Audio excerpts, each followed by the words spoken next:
Ladies and gentlemen, good morning.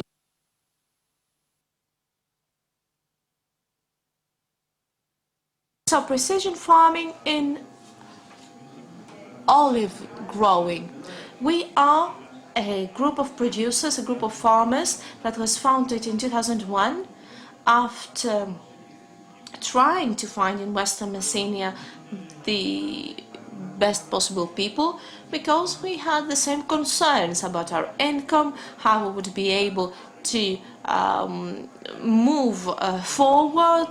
We had a lot of important problems back then, and some of them are still relevant. And we also have some new challenges to tackle.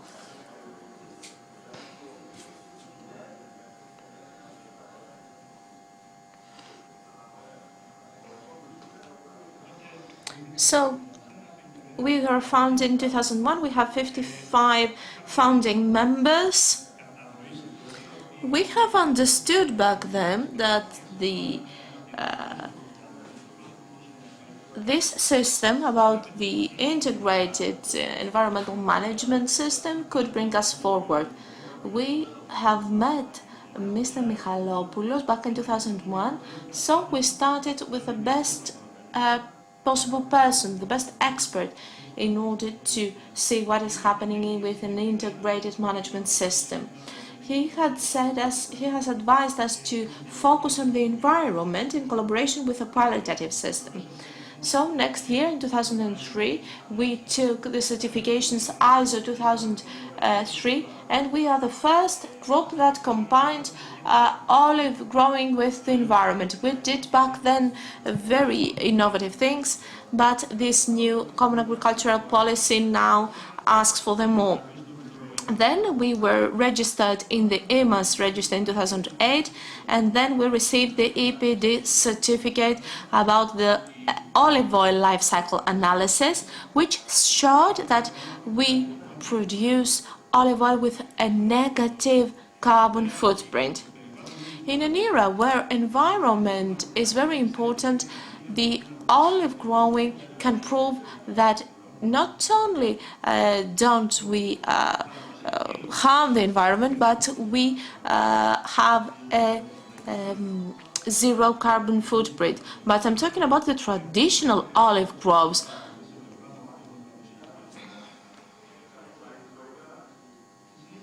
Later, we participated in various European programs that gave us very good, valuable experience, such as LifeSage 10 on the environmental effects from oil growing, Life Olive Cream, which received an award by the European Union,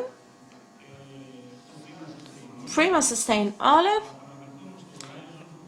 But I wanted to speak about the ISO that gave me the opportunity to collaborate with Mr. Fountas, Dr. Fountas, and I would say that he is one of the best scientists in precision farming, not only in Greece but also in Europe, and he proposed me to participate in a great project that was planned. So, through this project, we got to know the precision farming. Since we used for the first time sensors, we applied internet on the olive grove with meteorological stations and with sensors that monitored humidity on air and on soil, and with some sensors that allowed us to understand, that allowed the farmer to understand what is happening from their homes.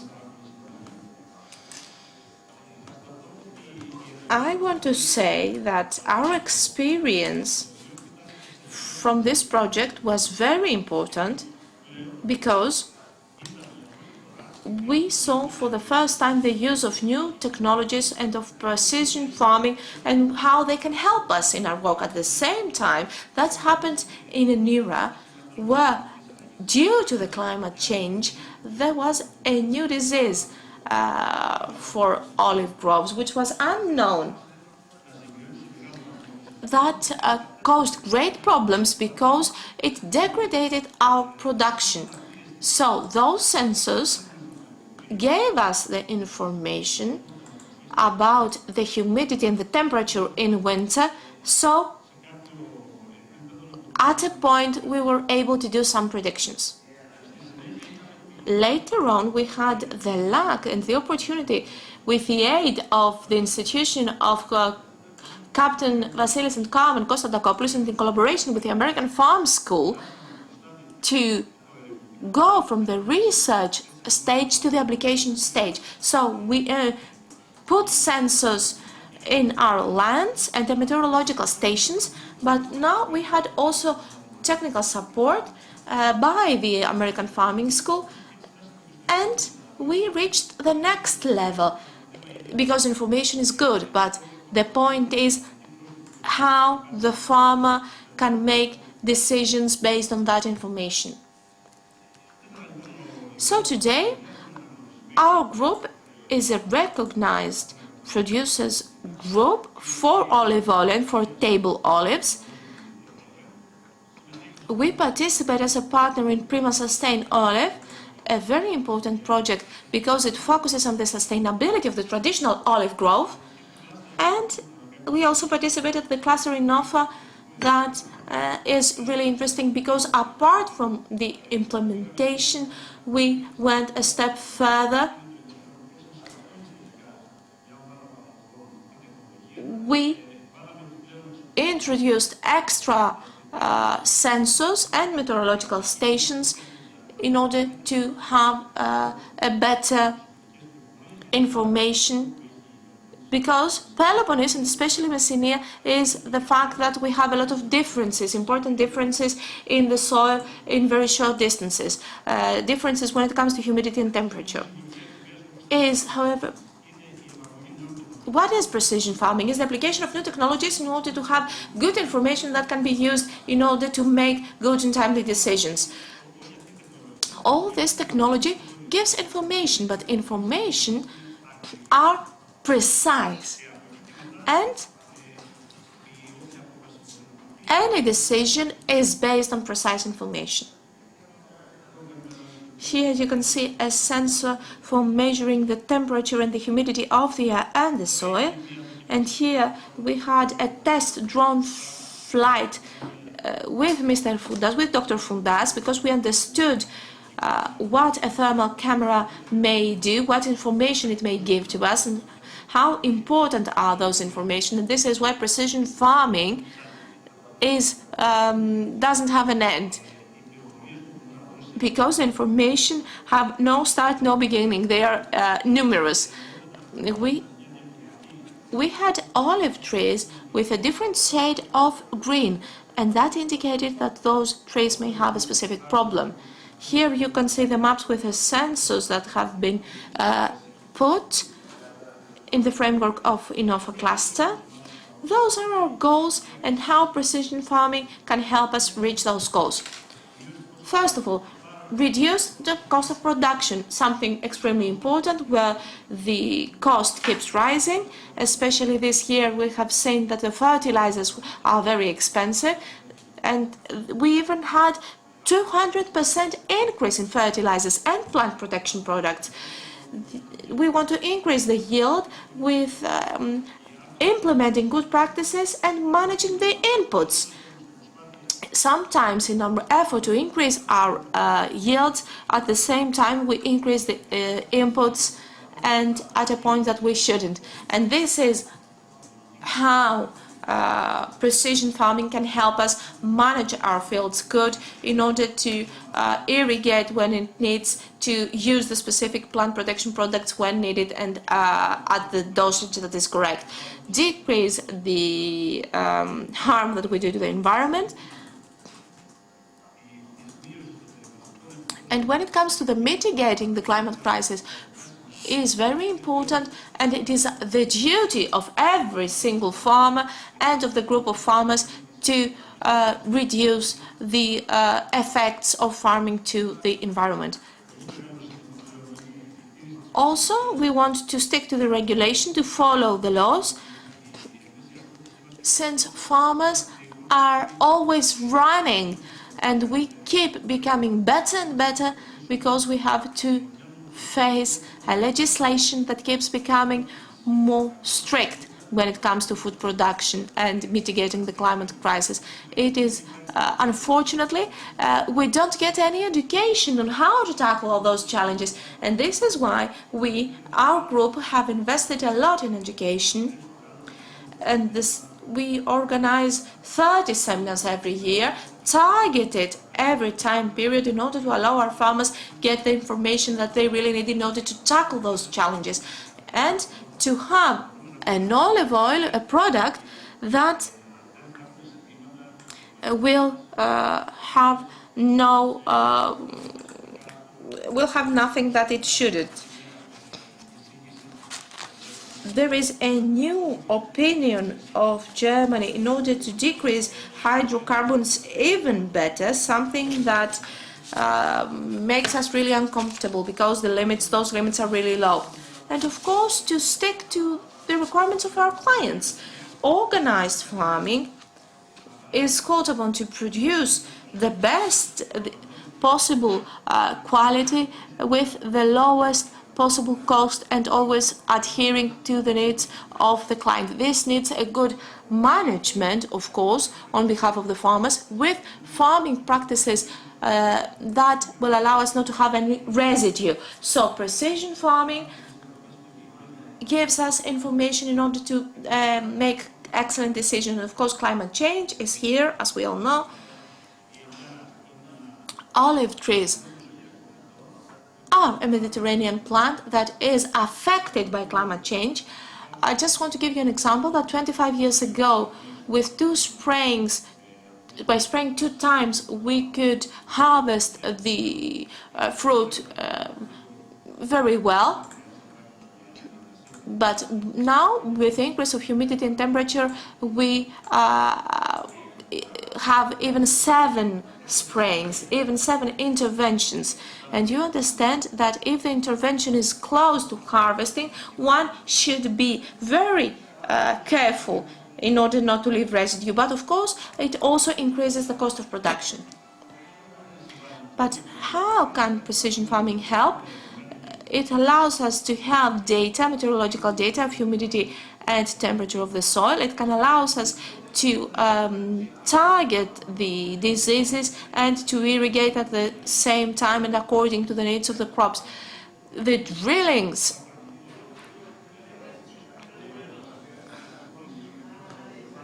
are common, are shared. For example, I should use the water on Tuesday, so you understand that we irrigate based on the calendar and not based on the needs of the trees. So when farmers have common drillings, is to introduce another way of management in order to allow for targeted irrigation according to the needs of the trees. So, which are the factors of success? Because, as Dr. Fountas said earlier, technology has numerous applications and can solve a lot of problems. However, how we can use it for the best possible results? First and foremost is for the group to have willingness, to be open to test those tools. If the farmers do not want to use it, then the applications will stay at the shelves. First of all, we should understand that technology and precision farming gives solution is the first step and the most important step in order to adopt it. So the group should be numerous in order to be able to bear the cost of precision farming.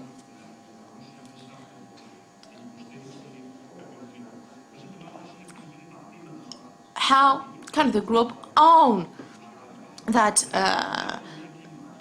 those tools? And the group should have an economy of scale, and this is something that doesn't happen in Greece, because we either have small groups or really large groups that do not produce any specific work and just want to get the subsidies. So the right size of the group of farmers is very important to educate the farmers in order to use the tools. If the farmers are not well educated to monitor the information from the computer or from the cell phone, then the tools are really useless and do not bring about the right results. And last but not least is the geotechnical support. So the expert is needed in order to translate the information that will allow the farmer to make the right decisions.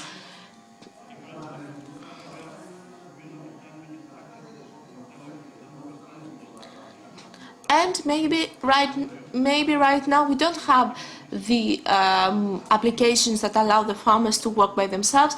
We need experts right now to give us advice and to translate the results for the farmers. The university helps us a lot. The University of Patras helps us a lot. And some conclusions that we can draw from our experience: Greek farming lags behind compared to farming of other countries. Structural problems, and we are not well organized. Our production is not well organized. Precision farming is not a miracle maker, but it is a very good tool that will allow us to reach our goals. The applications are numerous and can give opportunities and solutions to a lot of problems. However, in order to bring about results, precision farming needs organization of the production. This is something that we forget saying. How can a single farmer use all those tools? In order for those systems to work, they need a platform. This platform is an organized form of farming, not the traditional cooperative that has got a mill and works from then on. We're talking about organized farming on the field. From what we have heard earlier from Mrs. Kavga, since in Greece we lag behind in organized farming, I think that it is about time to take this seriously. We should not keep changing the law, but we should work on making the best cooperative model that will be very stable and very powerful. Unfortunately, the legal form of the cooperatives now that we have is not good enough. And I know that this is not a very simple issue. Now, an organization, a cooperative, is good when they are able to safeguard the prices and the income from the farmers. So we look at the tree, which is the price, and we don't look at the forest, which is the support package that the cooperative can offer to the members. Thank you very much. I remain at your decision for questions.